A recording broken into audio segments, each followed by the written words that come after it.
Hey, what's up, everybody? It is Mother Essence, and thank you for coming to my channel. If you've been following me throughout my journey, I just want to take the time to say thank you for following me. Like, comment, good or bad, participation, rules the nation. For those of you who have not been following my journey, I would say go back. Go back and check out the process. I've shared my journey so those of you who may be faced with challenges can realize that you can overcome the challenges out here. There are a lot of challenges out here. A lot of these CDL schools are not regulated enough. So there are things that go on that are outside of your control that can take place at any time. I really wish they would regulate the board, because the things that I have faced are things that no one should have to face on this journey. And having to get a loan after having a grant is just really, really sad, because I could have gotten everything I needed with my grant had I had an instructor and a school that was professional and ran how it was supposed to be ran. I wouldn't have had to take the extra steps that I took unnecessarily. If only my instructor was professional and the type of instructor that was very much hands-on, as I did experience at Roadmaster. I knew I wasn't crazy. I knew what an instructor is supposed to do, even though I had not had an instructor prior to that particular woman. I knew she was supposed to make sure to put in the effort to help me, but instead she left me to try to figure out things on my own. She got annoyed by my questions. She told me the very first time that I drove that I wasn't going to make it. Well, she said, this isn't for everybody. Some people not going to make it. And then she went on to a long rant, basically putting me down in front of the other students. And it was before that point when I heard her curse out other students that I knew, oh my gosh, this instructor is not the instructor for me. But what can I do? I'm already here. There is no other instructor that I can switch to. I have to be humble and try to just ride this out best I know how. She made it very clear that she was the only way I was going to pass that school. And I literally had so much anxiety dealing with this woman. And there was no other solution, because she was right. She was the only instructor for the school. And it was at that point I realized the only way I'm going to make it is by not getting on her bad side more than necessary. I still got on her bad side. She still didn't help me. It was like, yeah, I'm going to provide you with this vehicle, but you got to teach yourself how to drive it type situation. Minimal instruction as possible is what I'm giving. And if you require more, you're getting on my nerves. Figure it out. Learn to think critically. Anyway, I wanted to come today and talk about the enrollment process at Roadmaster that they don't tell you up front.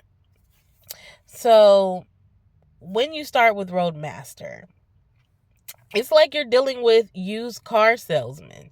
Keep that in mind with recruiters.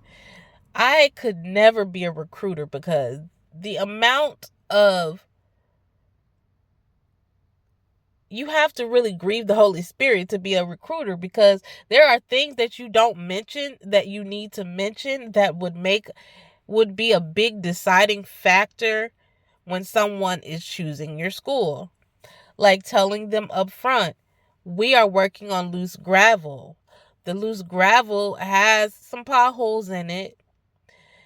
You might want to think about if you want to come here. We're under construction. This may not be the time right now. It will be more challenging because of this. Doesn't mean you won't be able to get it, but it means that it will be a lot more challenging, and we do have a high first time fail rate and even high second time fail rate. They're not going to tell you that. Also, they tell you we're going to get you with a company that is going to pay $248 a month on your loan up to $10,000, and that would take them 5 years to pay off. And at your 18% APR rate, that 9,700 and some odd dollar loan is going to turn into 14,000. Oh, I don't have the paper with me. 14,500 approximately. So they will cover that 10 if you stay with them 5 years, but you will have gained 50% or a little more than 50% interest rate if you allow them to pay it at the $248 a month. They don't tell you that, okay? Also, if you say, cool, okay, they'll pay $250 a month. Okay, cool. They also don't tell you that your loan isn't set to give you 90 days after you get your CDL. It is set to give you approximately 2 months after your graduation date. Graduation date is not the same as you took your test and passed it. Those are two different things. So keep that in mind. So you could pass the school. You could pass on a whim. You can pass because somebody just passed you to keep you moving forward. But taking your test could be a month later. It could be 6 weeks later when you pass. It could be 2 weeks later because they're under construction. One person in my class, and maybe more because I don't know, we were given numbers to call. And one of the numbers she was given didn't work.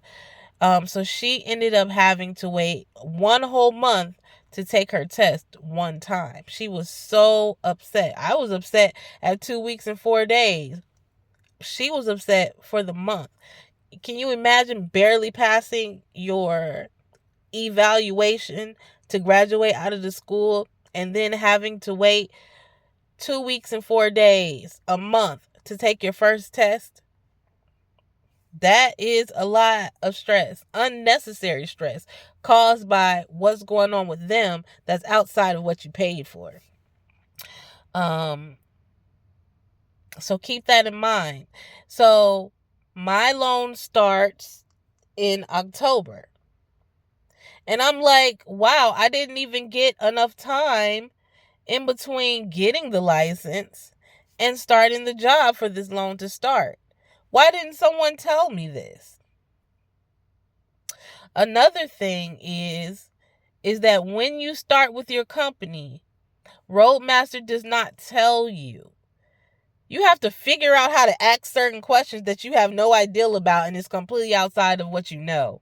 They did not tell me that the company I start with will require me to work for them for 60 days before they will pay on the loan. What does that mean? My loan starts in October. Today is around the 29th, 28th, something like that, of September.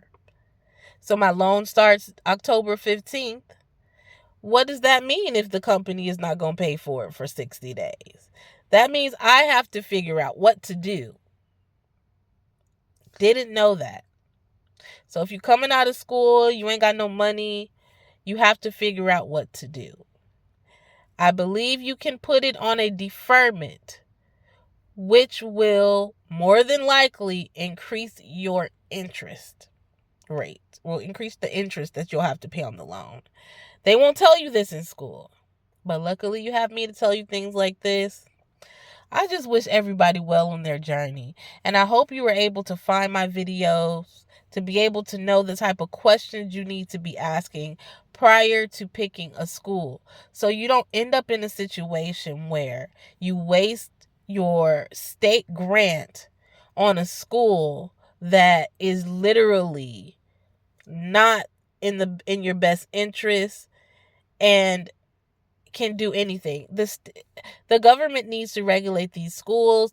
At the least, they need to say no more than 5 people per truck. At the very bare minimum, no more than 5 people.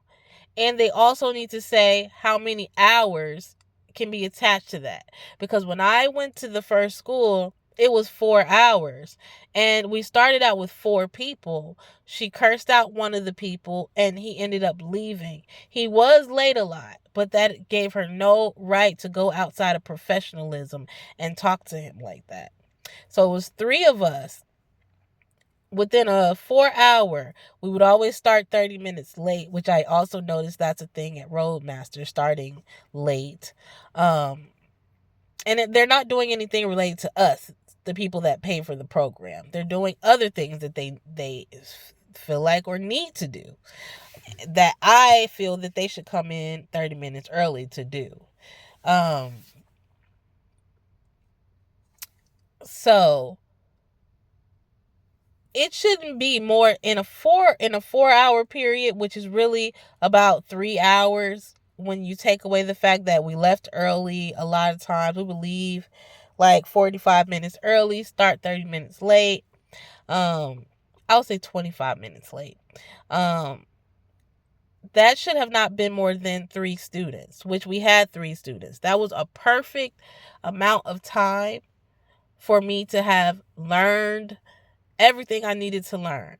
But the instructor, she sat in her vehicle a lot of the times. We left early.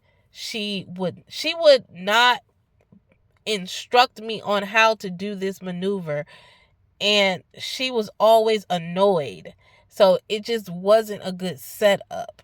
And whereas Roadmaster, the teachers had the patience to allow you to ask as many questions as you wanted to, so that however it clicks for you, you can talk through the process to get it down perfect.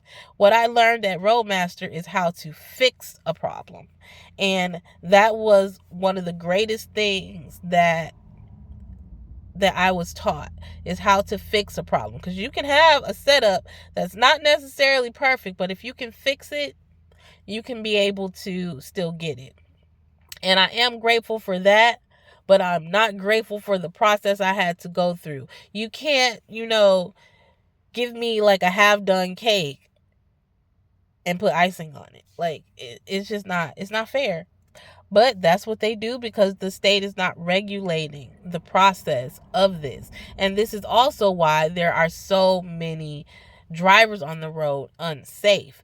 They're not thinking about roadway users and their safety by allowing these schools to pack as many people as they want on one truck.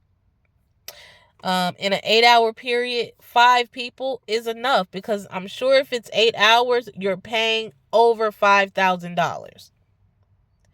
So there should be a balance in how much you're paying and how many students per truck. They shouldn't be allowed to put 10 people, 8 to 10 people, 7 people. So if you break that down and you're only doing a week here on these skills, how much time at the end of the week would you have acquired? Is it even 3 hours? If you're lucky. And then you move on to the next skill. Is it even 3 hours? If you're lucky. Now they expect you to eval out and go through the fail once, come back, 2-3 days. Fail twice, come back, 2-3 days. Fail the third time, maybe come back 2-3 days. Be out for a month if you fail the third time, come back for 2-3 days. that works best for them because they can stretch you out, still get everything processed as you've graduated. But now you're taking this long extra amount of time going back and forth because you're failing your test back to back. That is a scam, and that has nothing to do with the instructors. They do not set this program up. It has everything to do with the owners of the company. It has everything to do with them. They set this scam up that way. Anyway, you don't have to be proficient to pass your evaluation. And you'll know you're not proficient because when you go take your test the first time, you fail. That is proof you are not proficient. They will blame it on, a lot of students are nervous. BS. BS. Because being nervous will not stop you. You're in the truck by yourself when you're doing the test. Okay? Now, if you fail your pre-trip, that is on you. Because you can practice your pre-trip. One can stop you from memorizing your pre-trip. But when it comes to the backing maneuvers, it has everything to do with being graduating and you're not proficient yet. I don't blame the instructors at all. Not at Roadmaster anyway. The instructor at the other school I went to, I blame her. Because she had more than enough time to be hands-on, and she chose to sit in her car. She chose to get an attitude when asked questions. She chose to do that. She chose to see my personality as annoying to her versus keeping it professional. She chose that because she knew she could get away with doing whatever she wanted to do.